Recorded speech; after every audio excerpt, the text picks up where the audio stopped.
بسم اللہ الرحمن الرحیم۔ خاص خبروں کا خلاصہ۔ ایران کے عوام دھونس اور دھمکی کی زبان برداشت نہیں کرتے اور ہم اپنے موقف سے ہرگز پیچھے نہیں ہٹیں گے، صدر ایران ابراہیم رئیسی کا بیان۔ توہین رسالت کے خلاف ہندوستان کے دارالحکومت دہلی سمیت ملک کے مختلف شہروں میں احتجاجی مظاہرے، گستاخوں کو گرفتار کرنے کا مطالبہ۔ پاکستان تحریک انصاف کے اہم رہنماؤں کے خلاف گرفتاری کے وارنٹ جاری، اور الجزیرہ کی صحافی شیریں ابو عاقلہ کا قتل جنگی جرم ہے، اقوام متحدہ کی خصوصی رپورٹر کا اعلان۔ اور اب خبریں تفصیل کے ساتھ۔ صدر ایران ڈاکٹر سید ابراہیم رئیسی نے ایٹمی توانائی کی ایجنسی کی قرارداد پر رد عمل ظاہر کرتے ہوئے کہا ہے کہ ایرانی عوام پر کوئی بھی اپنا زور نہیں چلا سکتا اور تہران اپنے اصولی اور جائز موقف سے ایک قدم بھی پیچھے نہیں ہٹے گا۔ آئی اے ای اے کی ایران مخالف قرارداد کے بارے میں صحافیوں کے مختلف سوالوں کا جواب دیتے ہوئے صدر ایران سید ابراہیم رئیسی کا کہنا تھا کہ ہم سمجھتے ہیں کہ یہ قرارداد صہیونی حکومت کی شہ پر منظور کی گئی ہے، تاہم میں ہمیشہ کی طرح واضح کر دینا چاہتا ہوں کہ اسلامی جمہوریہ ایران اپنے موقف سے ایک قدم بھی پیچھے نہیں ہٹے گا۔ صدر ابراہیم رئیسی نے دو ٹوک الفاظ میں کہا کہ اس طرح کے اقدامات ایرانی قوم کو ترقی و پیش رفت سے نہیں روک سکتے اور آخرکار موزور طاقتوں کو اس قوم کے حقوق کو تسلیم کرنا ہی پڑے گا۔ اس سے پہلے صوبے چار محال بختیاری میں ایک اجلاس سے خطاب کرتے ہوئے صدر ایران ابراہیم رئیسی کا کہنا تھا کہ ایرانی قوم ارادوں کی جنگ میں ڈٹی ہوئی ہے اور وائٹ ہاؤس کے ترجمان کو اعتراف کرنا پڑا ہے کہ زیادہ سے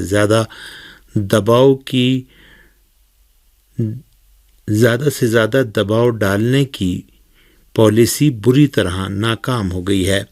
صدر ایران نے کہا کہ اس اعتراف کا واضح مطلب یہ ہے کہ ایرانی قوم نے امریکہ کو شکست دینے کا پختہ ارادہ کر رکھا ہے۔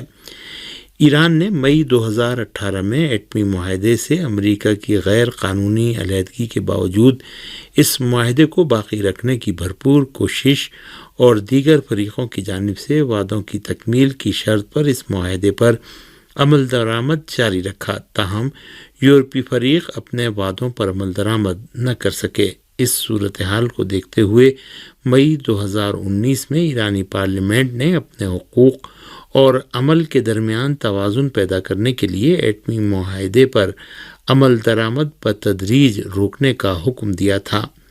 ایٹمی معاہدے کی شق 26 اور 36 میں اس بات کا حق دیا گیا ہے کہ دیگر فریقوں کی جانب سے عمل درآمد میں کوتاہی کی صورت میں ایران بھی معاہدے پر جزوی یا مکمل طور پر عمل درآمد روک سکتا ہے۔ ایک ذمہ دار ملک کی حیثیت سے اسلامی جمہوریہ ایران بارہا اعلان کر چکا ہے کہ وہ تمام پابندیوں کے عملی طور پر ختم ہو جانے کی صورت میں ایٹمی معاہدے پر دوبارہ عمل درآمد کے لیے تیار ہے۔ قابل ذکر ہے کہ آئی اے ای اے نے چین اور روس کی مخالفت کے باوجود امریکہ اور یورپی ٹرائیکا کی ایران مخالف قرارداد منظور کی ہے۔ سیاسی محرکات کی حامل یہ قرارداد غاصب صہیونی حکومت کو خوش کرنے کی غرض سے منظور کی گئی ہے۔ اسلامی جمہوریہ ایران کے ایٹمی ادارے کے سربراہ نے کہا ہے کہ افسوس کی بات ہے کہ ایٹمی انرجی کی عالمی ایجنسی صہیونیوں کی غلام بن کر رہ گئی ہے اور ایک ناجائز حکومت ایک بین الاقوامی ادارے کو ناجائز طور پر استعمال کر رہی ہے اور اس کی ساکھ کو نقصان پہنچا رہی ہے۔ ایران پریس کی رپورٹ کے مطابق اسلامی جمہوریہ ایران کے ایٹمی ادارے کے سربراہ محمد اسلامی نے ایک ٹی وی پروگرام میں ایران اور آئی اے ای اے کے ساتھ تہران کے مکمل تعاون کی جانب اشارہ کرتے ہوئے کہا کہ ایران نے ایٹمی سمجھوتے کو تسلیم کیا اور آئی اے ای اے کو معاہدے سے زیادہ نگرانی کی اجازت دی، تاکہ اعتماد بحال ہو سکے، لیکن پھر بھی مغرب نے ایران کے خلاف الزام تراشی ترک نہیں کی۔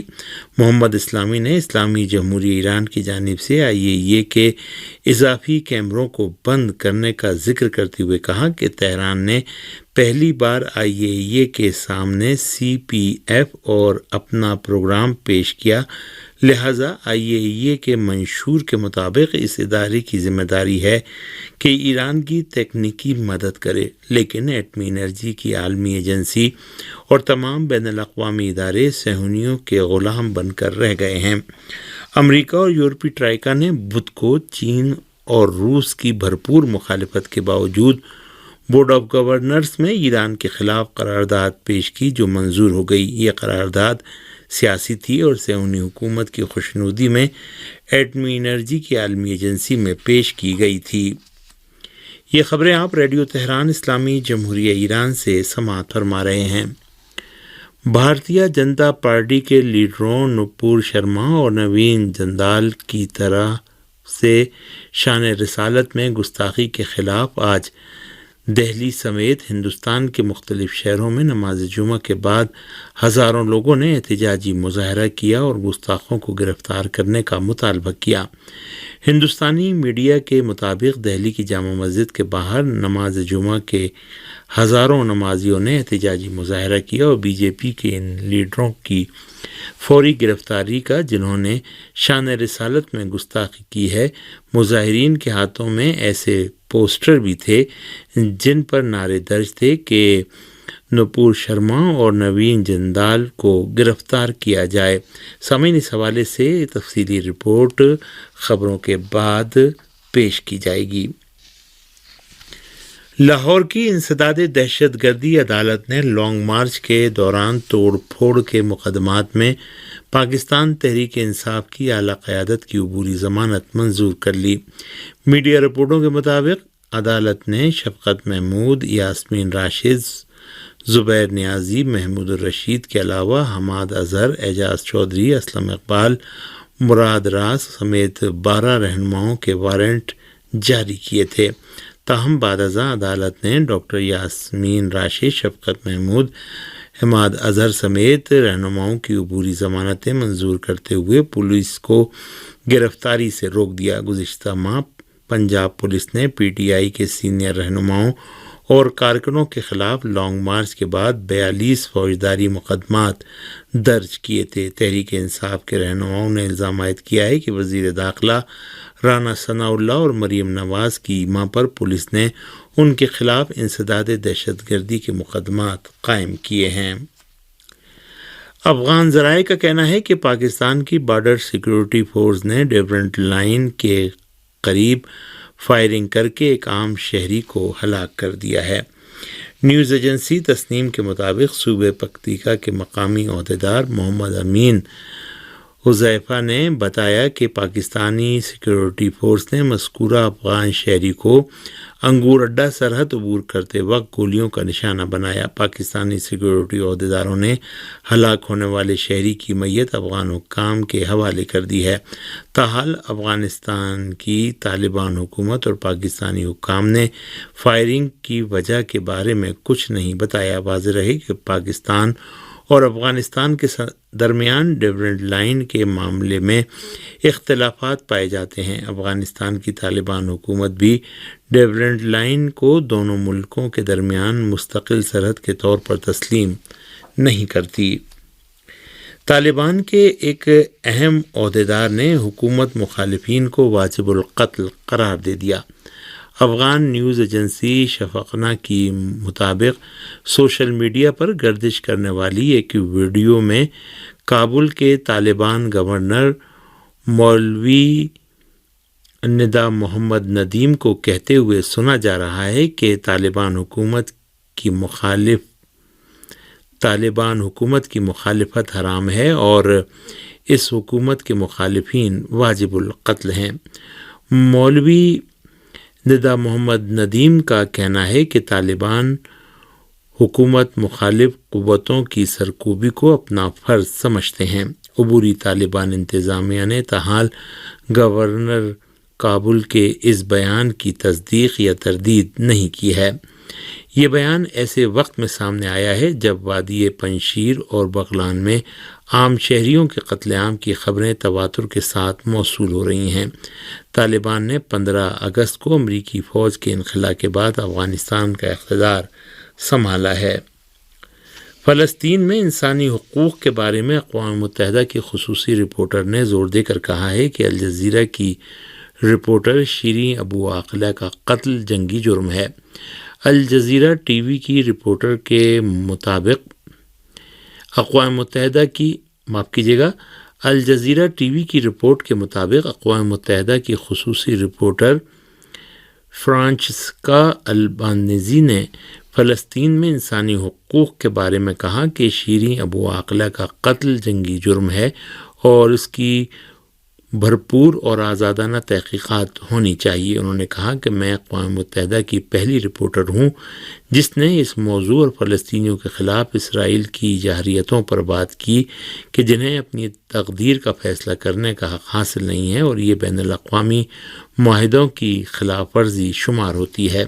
ابو عاقلہ کو جو 1997 سے الجزیرہ ٹی وی چینل میں کام کر رہی تھیں، جنین میں صہیونی فوجیوں کے حملے کی رپورٹنگ کے وقت صہیونی فوجیوں نے براہ راست گولی مار کر شہید کر دیا تھا۔ دنیا کے بہت سے ممالک اور عالمی اداروں اور تنظیموں نے شیریں ابو عاقلہ کے قتل پر رد عمل ظاہر کرتے ہوئے صہیونیوں کے اس جرم کی مذمت کی اور اس وحشیانہ اقدام کی تحقیقات کرانے اور صہیونی حکومت کو جواب دہ بنانے کا مطالبہ کیا ہے۔ صہیونی حکومت ایک بار پھر فلسطینی قیدی خلیل واعودہ کو اسپتال منتقل کرنے پر مجبور ہو گئی۔ شہاب نیوز ایجنسی کی رپورٹ کے مطابق قدس کی غاصب صہیونی حکومت کی جیل انتظامیہ فلسطینی قیدی خلیل واعودہ کو ان کی حالت بگڑنے پر جیل منتقل کرنے پر مجبور ہو گئی۔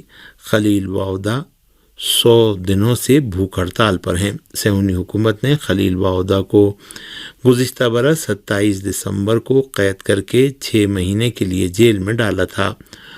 واعودہ کو پہلے بھی گرفتار کیا جا چکا ہے۔ وہ سن 2002 سے اب تک 5 بار گرفتار ہو چکے ہیں۔ جارح سعودی اتحاد نے یمن میں جنگ بندی کی خلاف ورزی کا سلسلہ جاری رکھتے ہوئے کئی شہروں پر گولہ باری کی ہے۔ سرکاری خبر رساں ایجنسی سبا کی رپورٹ کے مطابق سعودی اتحاد نے پچھلے 24 گھنٹے کے دوران 110 بار جنگ بندی کی خلاف ورزی کی ہے۔ رپورٹ میں کہا گیا ہے کہ سعودی اتحاد نے صوبہ معارب، تعز، حجہ، سعدہ، زالے میں بمباری کی، جبکہ کئی شہروں میں جاسوسی پروازیں بھی انجام دی۔ اگرچہ اقوام متحدہ کی ثالثی میں یمن میں جنگ بندی میں مزید 2 ماہ کی توسیع کر دی گئی ہے، تاہم سعودی فوجی اتحاد جنگ بندی کی تواتر کے ساتھ خلاف ورزی کر رہا ہے۔ شامی فوج کے ایئر ڈیفنس سسٹم نے صہیونی حکومت کے میزائلی حملوں کو پسپا کر دیا۔ شام کی سرکاری نیوز ایجنسی سانا کی رپورٹ کے مطابق ایک فوجی ذریعے نے کہا ہے کہ صہیونی حکومت نے مقبوضہ جولان کی پہاڑیوں کی جانب سے شہر دمشق کے بعض علاقوں کو میزائلی حملوں کا نشانہ بنایا۔ رپورٹ کے مطابق شام کے ایئر ڈیفنس سسٹم نے صہیونی فوج کے اکثر میزائلوں کو مار گرایا، تاہم ایک عام شہری زخمی ہوا۔ صہیونی حکومت کی فوجی جارحیتیں ایسی حالت میں جاری ہیں کہ شامی حکومت نے بارہا اقوام متحدہ میں خط بھیج کر ان حملوں کی مذمت اور انہیں روکنے کا مطالبہ کیا ہے۔ شمالی عراق کے صوبے نینوا کے باشیقہ علاقے میں واقع ترکی کے ذالکان فوجی اڈے پر راکٹ حملہ ہوا ہے۔ میڈیا رپورٹوں کے مطابق ذالکان فوجی چھاؤنی پر کم سے کم 4 گارڈڈ راکٹ فائر کیے گئے ہیں۔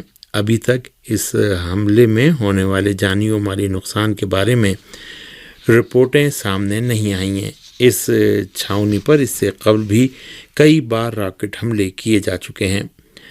باشقہ شمالی عراق کے ان علاقوں میں شمار ہوتا ہے جہاں گزشتہ کئی برسوں سے ترکی کے غاصب فوجی تعینات ہیں۔ ترکی حالیہ برسوں میں PKK گروہ کے عناصر کو سرکوب کرنے کے بہانے عراق میں جارحیت انجام دیتا رہا ہے۔ ان جارحیتوں پر عراقی حکومت اور دنیا کے دیگر ممالک نے سخت رد عمل بھی ظاہر کیا ہے۔